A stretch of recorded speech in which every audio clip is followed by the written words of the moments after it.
Hi, my name's Jason Patrick and I'm the Technical Director at ELEK Software. In this video, I'll walk you through what's new in ELEK Cable HV version 9.5. This is a very big release for anyone working on bonded cable systems. The headline feature is Earth Continuity Conductors, or ECCs, for single point bonded and cross bonded cable systems. You can now model the ECC directly, position it, transpose it, and optimize its position for fault conditions across in-air, buried, backfill, submarine, and FEM installations. We've also upgraded the Transient module to CIGRE Working Group B1.72. We've made FEM calculations significantly faster. We've added voltage drop to the steady state calculations, and now every report carries a standards compliance section. Let's take a deeper look. So let me explain this ECC feature that we have. So under installation conditions such as in air, you'll find a new ECC tab. It's also in buried, in backfill, submarine, and FEM. So let's go back to backfill and I'll explain. Open the ECC tab. Now we've got a single core, single circuit here in flat arrangement, spaced. Open the ECC tab and I'll turn it on. Now this ECC here has been placed earlier. I'll show you this diagram which explains the position. It's been manually positioned, so you've got some coordinates here. Now the position affects the current, the temperature, and the voltage on the ECC. These values are during normal operating conditions. Now the options here are you need to specify the ECC cable system. So in the cable systems navigator, you will add or define a cable model for your ECC and then you'll need to select it. You can name the ECC or it's named by default. You can enclose it in a duct. You can transpose and see from the diagram what transposing means. That means switching or mirroring the position at the halfway length along the route. So I'll turn on transposition. You'll notice there's a transpose cable shown here opposite. And you'll also notice, which is expected, that the induced current and voltage is significantly reduced due to transposition. There is the optimized position, which I'll explain soon. So now we've got positions of the ECC and the transpose cable. I can move these, I can select them and move them around, and the currents and the voltage will be updated. Now that ECC was effectively in an optimal position, but you can position them anywhere you like.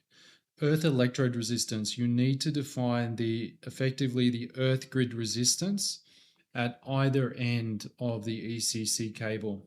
Now, looking at the results under the summary results for the ECC, when you have turned on ECC, you will get these summary results. Under the losses, you'll get some more detail. So if we scroll through the losses, you'll see some ECC calculated parameters during normal operating conditions and fault conditions. During faults, we calculate the ECC current and we do a split calculation with the earth. We calculate EPR at both ends and we calculate the ECC end-to-end voltage.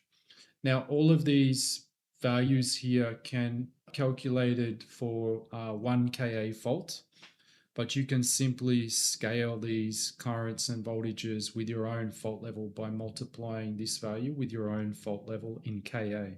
We have standing voltages with the ECC, so these are the sheath green standing voltages that are affected by the presence of the ECC.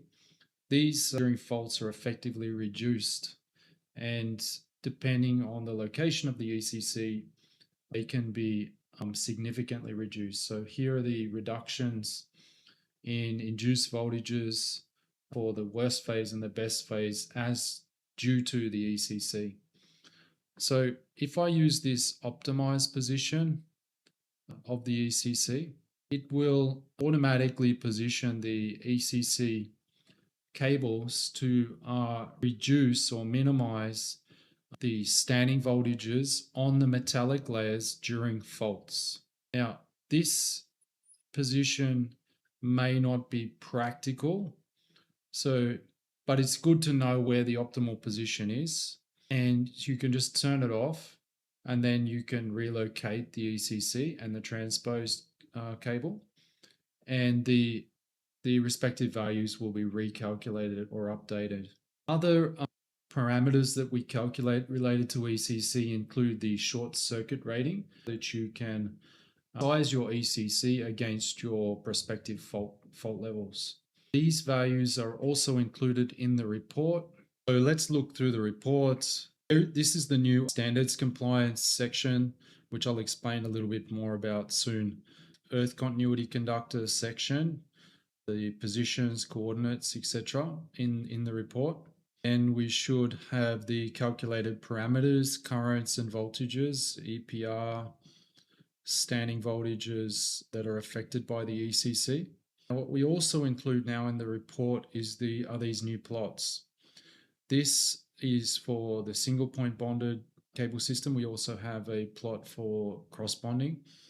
This is standing voltages on the metallic layers of the cables under normal operating conditions. We have this plot for normal operating conditions and under single phase to earth fault conditions for the governing fault, which is the phase B, phase to earth fault.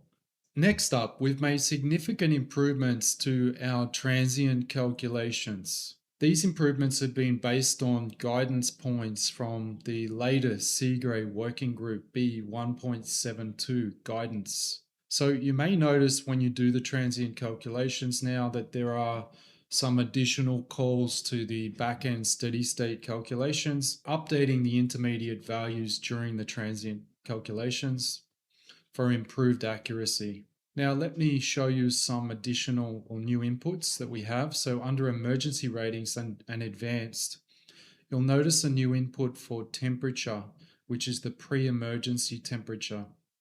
So I've set the emergency temperature of 90 degrees here and the pre-emergency operating temperature of 60 degrees. And I've calculated emergency ratings over here. Now, don't forget that you need to press this cross here, and then you can move the cursor along to show the emergency current at a particular emergency time. So this value here for 6 hours exactly matches the case study in that working group document. We've also made improvements to the cyclic rating calculations to IEC standard. This load profile here is from one of the case studies in that working group document. And you'll notice here is the peak load current and our cyclic factor, which exactly match the results of the case study. And we've added this additional temperature plot, conductor temperature versus time. Now you'll notice this peak here at 90 degrees, which should match this maximum emergency temperature value here. We've also made significant improvements to our FEM calculations. In particular, the calculation times have been significantly improved, especially for studies involving multiple circuits and or soil drying, with at least a 3 times speed improvement in the calculation time. We've also added this in-service checkbox.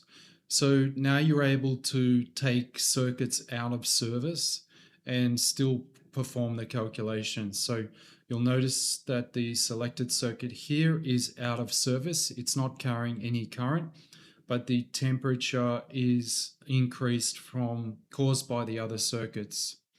And if we look at the temperature plot, this circuit here is not contributing to additional heat within the soil. If you go to the Help menu and then Standards Compliance, you'll find this new pop-up, which includes a live updated list, all of the standards, the versions of those standards, the method documents and validation, data and validation documents that we've used to develop ELEK Cable HV. Now, these statuses are updated every time you open the software, and it's actually an AI system and makes a judgment call as to whether the standard that this version of the software complies with is still current. So that's version 9.5. Better bonding design with ECC, a more accurate transient module, faster FEM calculations, voltage drop, and standards compliant built into every report you produce. If you are already an ELEK Cable HV user, the update is available now. Thanks for watching, happy calculating, and we'll see you in the next video.